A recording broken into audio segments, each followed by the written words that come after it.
hello everybody. So, like I mentioned, our guest speaker today is Governor Schwarzenegger, and thank you for coming. Thank you for supporting the class. Thank you for supporting the Schwarzenegger Institute. We're going to start class with hearing from Governor Schwarzenegger, who's going to talk a little bit about packing and cracking and partisan gerrymandering. Very nice. Well, thank you very much. It's great to be back here again. Today, the important thing that I want to talk about is just, first of all, that I want you to not just learn about this. That's one thing, to have the academic kind of knowledge and to learn about what gerrymandering is and what you can do about it and how we can change it and all this. But what do you do with this information and with this knowledge when you leave here? There's some people, as I said to you the first time when I was here, that just sit on the couch, they watch TV, and they complain. This sucks. Look at this, they don't solve the problem with the homelessness. This is bad. Why do Democrats and Republicans not get along? Why are they fighting even about the impeachment process? Or why can't we have a better transportation system in town? And on and on and on. They complain. But the question really is, how do you use this information now and other information, because you're going to take more classes than this, and then use that to your advantage? That's really what it is about. How do you use it to make a difference? Are you going to be the guy that sits on the couch and just complains, or are you going to go and say, well, I learned what I can do about it, and then you go out and do something about it? So you can become the action hero. You don't have to do a movie called Action Hero or anything like this. You can be an action hero, and there's a lot of action heroes out there. I've seen it firsthand. I told you about the woman that started in Michigan. She just was upset one day, and she said, I'm going to do something about it. And she created a council and the commission and started, passing, redistricting reform in Michigan. There was just one woman, and then she, of course, got the help, and a lot of help and a lot of money. She raised a lot of money, and she then did something about it. Oh, I also told you about, the two students from USC here that took one of our classes where there was a competition of who is going to really make a difference out there. The two students that won that competition went to the city council in LA and convinced them that, painting murals is not like painting graffiti, because they just passed a law and said there should be no more painting of murals, because we don't want to have graffiti all over the town. And they got a little bit confused of what the difference is between graffiti and murals. And they convinced the city council by doing a lot of research and so on, a lot of work after 1 year to change that. And now you can see murals again all over town. And the beautiful murals. You have one of the beautiful murals? It's coming up right here. That when I ride the bike, look at this. When I ride the bike down to Venice, that's what I see every day. Is there another mural? There's a hotel that I go to sometimes, and I look up there one day, and I see then this. So this is the kind of things that we now can see. But anyway, all jokes aside, the bottom line is that now they're not confused anymore. But this is the kind of impact that you can make by just going out and doing something about it. And there's just something that I want to add. Whenever you go out and try to do something that most people feel hard to do, you can imagine when we did gerrymandering, when we fought gerrymandering in California, that has been around for 200 years. And then all of a sudden we come in and say we want to get rid of that. How many people said, you're crazy. That's never going to happen. And then, of course, gerrymandering, the fighting gerrymandering, the initiative lost. One time, it lost 2 times, 3 times, 4 times, 5 times. And the press asked me when I was governor, don't you get the message that people are not interested in getting rid of gerrymandering? It's never going to happen. People are never going to vote for it. And I said, no, I don't get that message. I said, I think we're just going to continue on and keep fighting and fighting and fighting. And sure enough, eventually then it won. And so what you will hear a lot of times is, no, it's impossible. it won't happen, and all of this kind of stuff. And you just have to ignore the naysayers. You just have to ignore the naysayers because anything and everything is possible. As Mandela said, that everything is always impossible until someone does it. Well, there's no reason why you shouldn't be the one that does it. I felt the same way. I said, why shouldn't I be the one that does it? And then when you do one state, then there's another state and another state, and then it gains momentum. So this is what you need to do. You got to just understand that there will always be the naysayers that will drag you down and say it's impossible. But you got to fight that, and you just ignore the naysayers. And the other thing that is very important, that this is kind of more in the area of how you get things done in general in life, and it is that you have to have a very clear vision. If you don't have a very clear vision of what you want to do and what your goal is, then it's very hard to go out and do the work. Then you just drift around and you don't end up anywhere.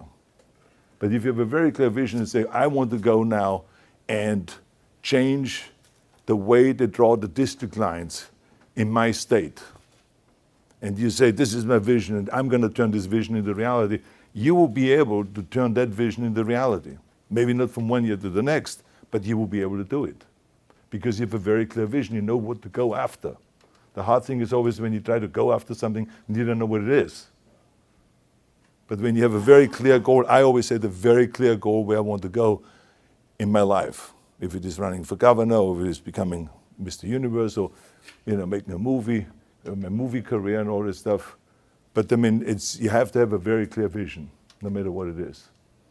So there will be a lot of people out there that will try to fight you, trying to fight gerrymandering. That I can guarantee you, because I've seen it. Both parties hate when you get involved in this, because both parties are doing it.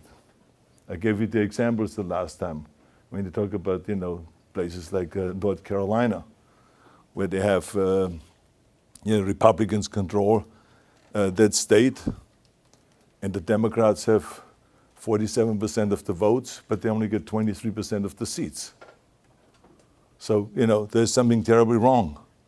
Or when you have Maryland, this is a democratically controlled state, and the Republicans have 35% of the votes and only get 12.5% of the seats.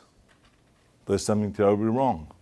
Or as the President Reagan experienced in the 80s, in 1984 to be exact, when he ran for president and he won easily. And the Republicans had 500,000 more votes. But somehow the Democrats ended up with 31 more seats. So he was, of course, very upset about that. And he called it anti-democratic and un-American. And so those are the things that we have to get rid of, how they fix the system. As a matter of fact, NOAA has now put up some papers. And what this does is, what this represents is, we are assuming that there's fish. I want to just demonstrate to you the way they fix the system, the way they do the redistricting.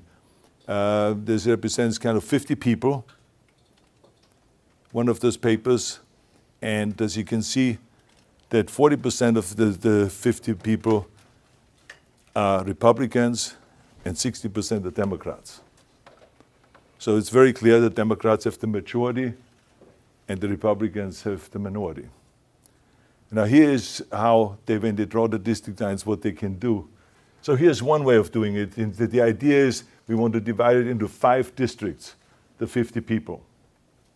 Okay, so this is one way of doing it. You just go right down like this.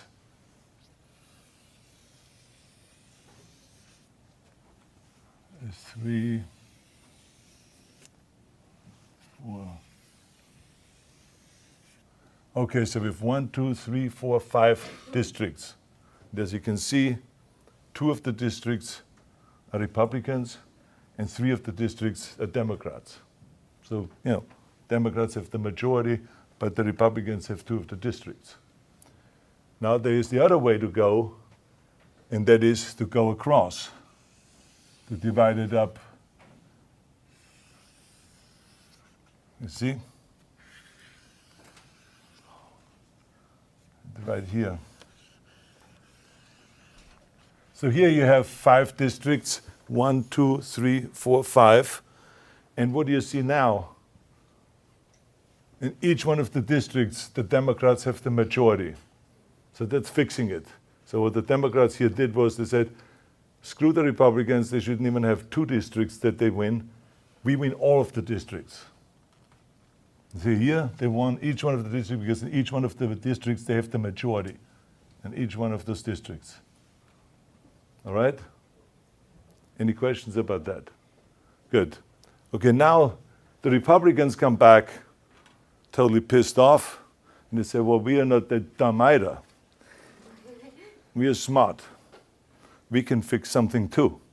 So they go ahead and they now try to figure out very technically how to manipulate and how to draw it so they get the majority. Let's go down here. Okay? Then let's come up here. Let's come over here.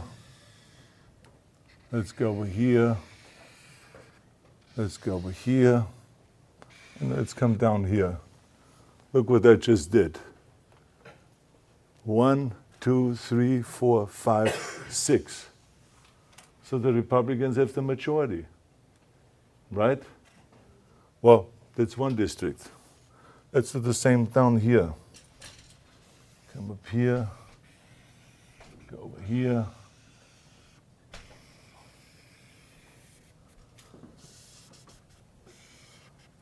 Here, I have the second district where the Republicans have the majority. 6 against 4. Right? Yeah, everyone see that? But the idea is to have 3 so that we win, right, the Republicans. All right? So let's come over here. Let's go down here. Let's come over here. Go up here. Here. Now, look what I have just done here. Again, 1, 2, 3, 4, 5, 6. So now I have 3 where the Republicans have the majority. Isn't that interesting, huh? And the Democrats, split this in half, they have now 2 districts. Here's 1, 2, 3, 4, 5, 6, 7, 8, 9, and here's 9 over here. So they win 2 districts, and the Republicans win 3 districts, so they're the winners. So that's how you fix the drawing of the district lines in your favor. You see what I'm saying? And that's the way they have done it in Maryland. That's how they've done it in North Carolina. They've done it all over the United States. So this is what we want to avoid. We want them to draw the district lines the way it is here. To be fair, when the Republicans have 40%, then give them 40% of the seats. If the Democrats have 60%, give them 60% of the seats.